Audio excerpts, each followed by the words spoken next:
सितंबर 1965 का दिन पाकिस्तान की तारीख के अहम तरीन दिनों में शुमार किया जाता है। उस दिन पाक फ़ौज ने दुश्मन फ़ौज यानी भारत की फ़ौज के दांत खट्टे किए और अपनी अजीम फतह का परचम लहराया। हुआ क्या था 1965 को? आप 72 की इस सीरीज़ में आज हम बात करेंगे 1965 का दिन। मैं हूं आपका होस्ट अरसलान महमूद।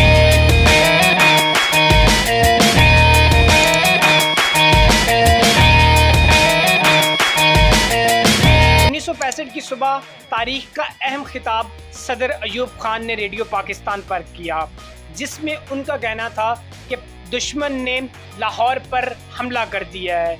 वो ये नहीं जानता कि उसने किस कौम को ललकारा है। मेरे पाकिस्तानियों, जंग शुरू हो चुकी है, उठो और डट खड़े हो दुश्मन के खिलाफ।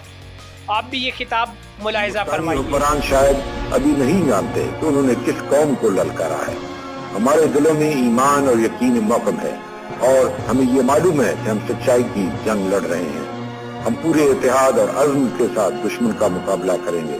अल्लाह तआला का वाज़ेह इरशाद है कि फतह हमेशा सच की होती है। मुल्क में आज हंगामी सूरत हाल का ऐलान कर दिया गया है। जंग शुरू हो चुकी है। दुश्मन को फना करने के लिए हमारे बहादुर फौजियों की पेशकदमी जारी है। अल्लाह ताला ने पाकिस्तान की मुसल्लह फौजों को अपने जोर दिखाने का मौका अता किया है। उनका जज्बा फिदाकारी और आईनी अज़्म हमेशा उनके साथ रहा है। हमारी फौजें दुश्मन को खत्म करने में इंशाअल्लाह कामयाब होंगी। हुकूमत पाकिस्तान इस सूरत हाल के मुकाबले के लिए पूरी तरह तैयार है और तमाम ज़राए उसके लिए इस्तेमाल किए जाएंगे। हमला आवर के मुकाबले की इस जद्दोजहद में हमें यकीनन इन तमाम ममालिक की हमदर्दी और हमायत हासिल होगी जो अमन और आज़ादी पर यकीन रखते हैं। हम अक़वाम मुत्तहिदा की चार्टर के 7वें बाब के मुताबिक अपनी इंफरादी और इज्तिमाई मुदाफ़त के हक़ को इस्तेमाल कर रहे हैं। मेरे अजीज हमवतनों, इस आज़माइश की घड़ी में आपको मुकम्मल तौर पर पुरसकून और मुतहद रहना चाहिए। आप में से हर एक को एक अजीम फर्ज अदा करना है। ये फर्ज आप पूरी ईमान और वफादारी से अदा कीजिए। अल्लाह ताला जो रहीम व करीम है, आपको जरूर कामयाबी बख्शेगा। हक व इंसाफ के लिए लड़ने वालों को कभी नाकामी नहीं हुई। जिस फितना ने हमारी सरहदों पर सर उठाया है, वो इंशाअल्लाह तबाह होकर रहेगा। मेरे हमवतनों, आगे बढ़ो और दुश्मन का मुकाबला करो। खुदा तुम्हारा हामी व नासिर हो। आमीन। पाकिस्तान जिंदाबाद। पूरी पाकिस्तानी कौम ने ये खिताब 10 मिनट तक बस स्टॉप, रेलवे स्टेशन और टी स्टॉल पर बिल्कुल खामोशी से सुना और खिताब ख़त्म होने के बाद पूरी कौम नारे तकबीर के नारे लगाते हुए सड़कों पर निकल आई।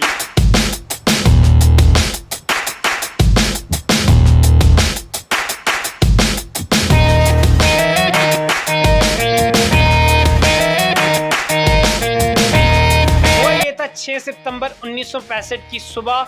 फजर से पहले भारतीय फौज ने लाहौर पर हमला किया और साथ ही साथ भारतीय जर्नैलों ने ये शेखी मारी थी कि हम 11 बजे से पहले लाहौर पर कब्जा करके वहां जिम खाने में अपनी शराब की महफिलें सजाएंगे।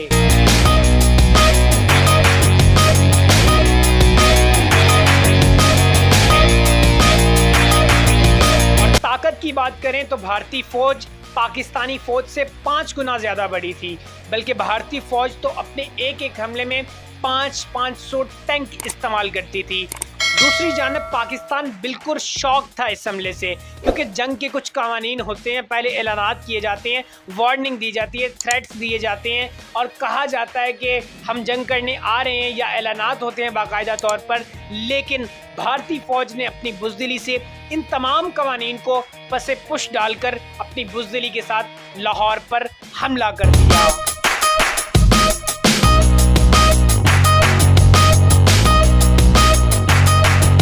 पाकिस्तान नेवी के पास सिर्फ एक सबमरीन थी जिसका नाम गाजी था।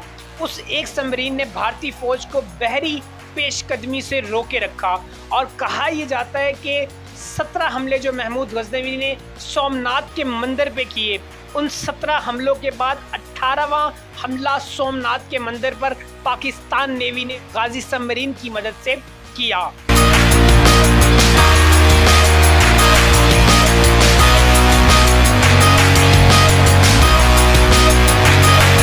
1965 के जंग के ऐसे ऐसे मुआजिज़ात किताबों में दर्ज हैं जिनको पढ़कर अक्ल दंग रह जाती है।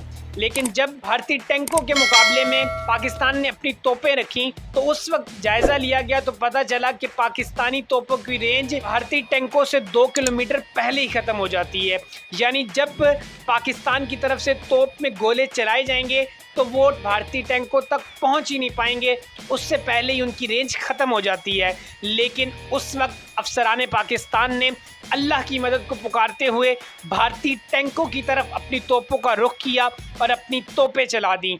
3 मिनट का टाइम लेता था एक तोप का गोला अपने फायर मुकाम से लेकर अपनी जो रेंज होती थी उस तक पहुंचने तक। तो उस वक्त हैरत की बात ये थी कि 3 मिनट बाद नाकाबिले यकीन तौर पर अल्लाह अकबर की सदाएं बुलंद होना शुरू हो गई। जायज़ा लिया गया तो देखा गया जो तोपें थी वो अपनी रेंज से 2 किलोमीटर 3 किलोमीटर बढ़ के फायर कर रही थी और डायरेक्ट जाके भारतीय टैंकों के दरमियान में गोले गिर रहे थे और तबाही मचाए जा रहे थे। ये देखकर सब दंग रह गए। ना उन तोपों ने पहले इतनी दूर कभी गोला फेंका था, ना उसके बाद इतनी दूर कभी भी गोला फेंका गया।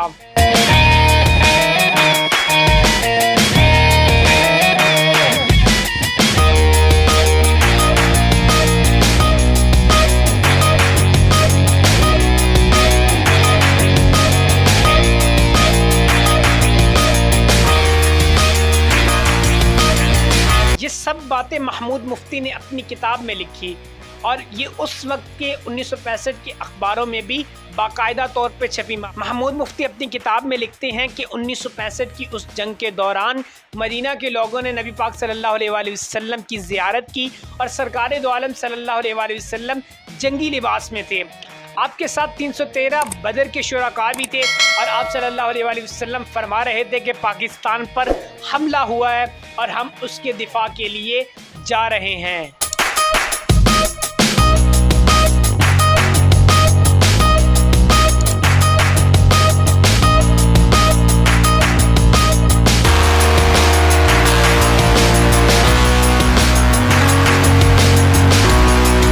भारतीय फौज के पायलट को यह हुक्म मिला कि आपने रावी के पुल पर बमबारी करनी है। वो पायलट बमबारी ना कर सका और वो गिरफ्तार हो गया। जब उससे पूछा गया रावी का पुल आपके सामने था, आपने बमबारी क्यों ना की? उसने कहा था मैं बमबारी कैसे करता, मुझे ये बताया गया था पुल एक है, यहाँ तो मुझे पुल 6 नज़र आ रहे थे। भारतीय फौजी जो गिरफ्तार हुए उनका ये कहना था कि आपकी वो घोड़ों वाली फौज कौन थी जिसके हाथ में तलवारें थी और उनकी तलवारों में से शोले निकल रहे थे। और करीबन 35 से 40 बम रावलपिंडी पर बरसाए गए, लेकिन फटे सिर्फ 5 से 6, वो भी बिल्कुल वीरान जगह पर।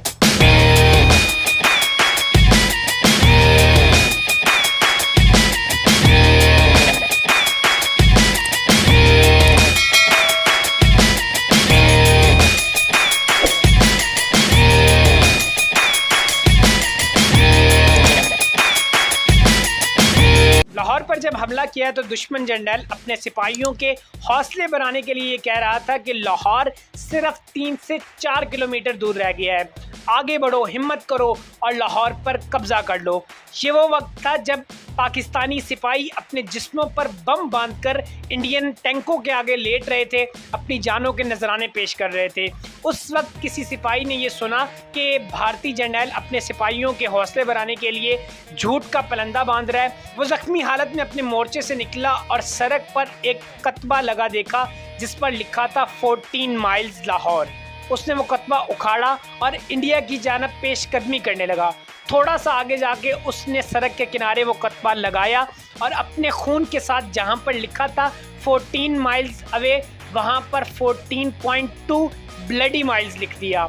और जब भारतीय फौजें वहाँ उस मुकाम पर पहुँची तो उनको पता लगा ये 3 से 4 किलोमीटर नहीं बल्कि अभी 14 किलोमीटर रहता है। तो दुश्मन फौज तो वैसे ही अपने हौसले पस्त कर चुकी थी और वहीं उसके जज्बे टूट गए और वहीं पर जो भारतीय फौज थी वो उस 14.2 ब्लडी माइल्स को पार न कर सकी।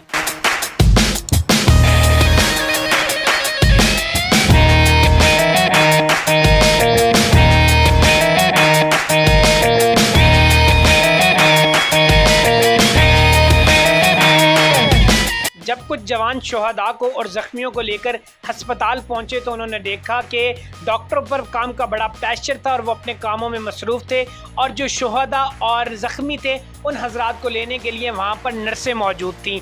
जब उन्होंने देखा कि यहाँ उनकी बेटियाँ, यहाँ उनकी माएँ, यहाँ उनकी बहनें उनके जस्ते खाकी को, उनके शोहदा के जिस्मों को लेने के लिए खड़ी हुई हैं, उन्होंने वापस जाकर ऐलान किए, मेरे शेर जवानों, बहादुरों, अपने सीने पर गोली खाना, क्योंकि तुम्हारे जस्ते खाकी को रिसीव करने के लिए वहाँ तुम्हारी बहनें मौजूद हैं। कहीं ऐसा ना हो कि तुम्हारी पुश्त पर गोली लगे और तुम्हारी बहनों के सर शर्म से झुक जाएं कि इसने पुश्त पर गोली खाई है, बल्कि अपने सीने हाजिर करना ताकि तुम्हारी माओं के, बहनों के, बेटियों के सर फख्र से बुलंद हो जाए। और ये जज्बा था पाक फौज के जवानों का। सब ने कस्में खाई कि हम जब गोली खाएंगे तो सीने पर खाएंगे।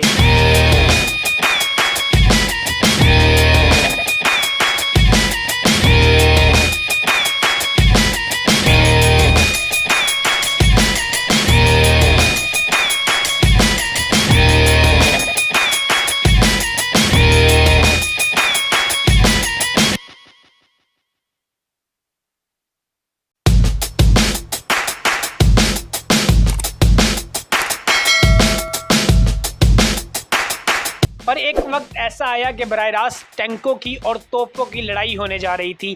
कहा जाता है कि 1965 को दूसरी जंग अजीम के बाद सबसे बड़ी लड़ाई लड़ी गई। हुआ ये उस वक्त अल्लाह ताला के हुक्म से धुंध छा गई और दुश्मन तो अपने टैंकों में होने के बावजूद अंदर से सहमा और डरा हुआ था, तो वो भाग निकला। इस तरह से पाकिस्तानी फ़ौज ने हर मुकाम पर भारतीय फ़ौज को नाको चने चबाए और अपनी अजीम फतह का परचम पूरी दुनिया के लिए, तारीख के लिए एक सुनहरा बाब बनाकर रख दिया।